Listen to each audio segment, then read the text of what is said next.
Bernard پلیسی وہ پہلا شخص تھا جس نے سن 1580 میں آبی چکر یعنی واٹر سائیکل کا موجودہ نظام بیان کیا۔ اس نے بتایا کہ کس طرح پانی سمندروں سے بخارات بنتا اور ٹھنڈا ہو کر بادلوں میں تبدیل ہو جاتا ہے۔ یہ بادل خشکی کی طرف بڑھتے ہیں جہاں یہ بلندی پہ پہنچ کر مائع بنتے ہیں اور پھر بارش بن کر برستے ہیں۔ یہ پانی جھیلوں اور ندیوں میں اکٹھا ہو کر واپس سمندر میں بہہ جاتا ہے۔ تبدیلی کا یہ عمل ایک چکر کی صورت میں مسلسل جاری رہتا ہے۔ اس کے برعکس 600 سال قبل مسیح میں تھیلز نامی ایک شخص نے یہ نظریہ پیش کیا تھا کہ سمندروں کا پانی جب کناروں سے اچھل کر باہر آتا ہے تو ہوائیں اسے خشکی پر لے جاتی ہیں جہاں یہ بارش بن کر برستا ہے۔ ابتدائی زمانے میں لوگوں کو یہ معلوم نہیں تھا کہ زیر زمین پانی کہاں سے آتا ہے۔ ان کا خیال تھا کہ سمندر کا پانی تیز ہواؤں کے اثر سے بر اعظموں کی اندرونی سطح میں چلا جاتا ہے اور پھر خفیہ راستے یا پاتال سے واپس آ جاتا ہے۔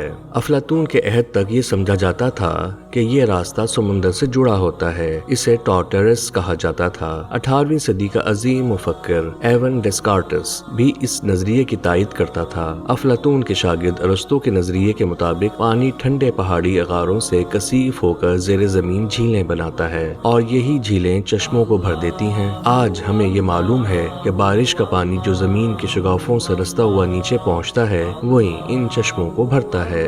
قرآن مجید میں سورہ الزمر کی 21ویں آیت میں ارشاد ربانی ہے، کیا آپ نے نہیں دیکھا کہ بے شک اللہ نے آسمان سے پانی نازل کیا، پھر اسے زمین کے چشموں میں داخل کیا، پھر وہ اس کے ذریعے کھیتی نکالتا ہے جبکہ اس کے مختلف رنگ ہوتے ہیں، پھر وہ پک کر خشک ہو جاتی ہے، آپ اسے زرد ہوتی دیکھتے ہیں، پھر وہ اسے ریزہ ریزہ کر دیتا ہے، بے شک اس میں عقل والوں کے لیے نصیحت ہے۔ اسی طرح سورہ المومنون کی 18ویں آیت میں مزید ارشاد ہوا، اور ہم نے آسمان سے ایک خاص اندازے سے پانی نازل کیا، پھر ہم نے اسے زمین میں ٹھہرایا اور بلا شبہ ہم اسے لے جانے پر یقیناً قادر ہیں۔ 14 صدیاں پرانی کسی بھی کتاب کا متن قرآن کریم کی طرح آبی چکر یا واٹر سائیکل کے مراحل کو ٹھیک ٹھیک بیان نہیں کرتا۔ قرآن کی تصریحات آخری حد تک درست اور آبیات یعنی ہائیڈرولوجی پر تازہ ترین تحقیق کے عین مطابق ہیں۔ آبی چکر کا ذکر قرآن کریم میں سورہ الاعراف کی 57ویں آیت میں بھی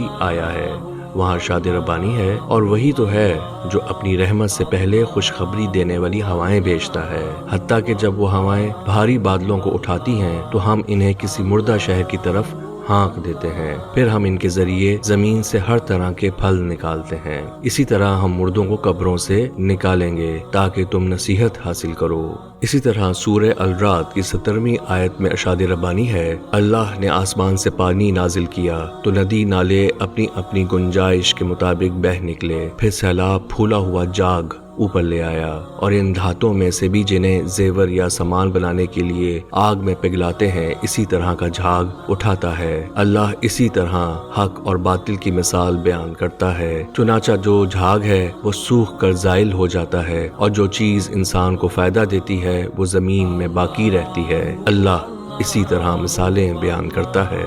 سورہ الفرقان کی 48 اور 49ویں آیت میں ارشاد ربانی ہے، اور وہی اللہ ہے جس نے اپنی رحمت بارش سے پہلے بشارت دینے والی ہوائیں چلائیں، اور ہم نے آسمان سے پاکیزہ پانی اتارا تاکہ ہم اس سے مردہ شہر کو زندہ کریں، اور ہم اپنی مخلوق میں بہت سے مویشیوں اور انسانوں کو وہ پانی پلائیں۔ سورہ یاسین میں ارشاد ہوا، اور ہم نے اس زمین میں کھجوروں اور انگوروں کے باغات پیدا کیے اور ہم نے ان میں چشمے جاری کیے۔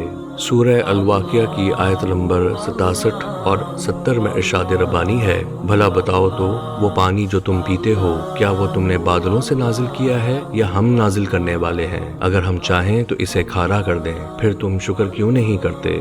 سورہ الملک کی 30ویں آیت میں ارشاد ہوا، کہہ دیجئے بھلا دیکھو تو اگر تمہارا کنووں کا پانی گہرا ہو جائے تو تمہارے پاس ستھرا پانی کون لائے گا؟ اسی طرح سورہ الطارق کی 11ویں آیت میں ارشاد ربانی ہے، قسم ہے بار بار بارش برسانے والے آسمان کی۔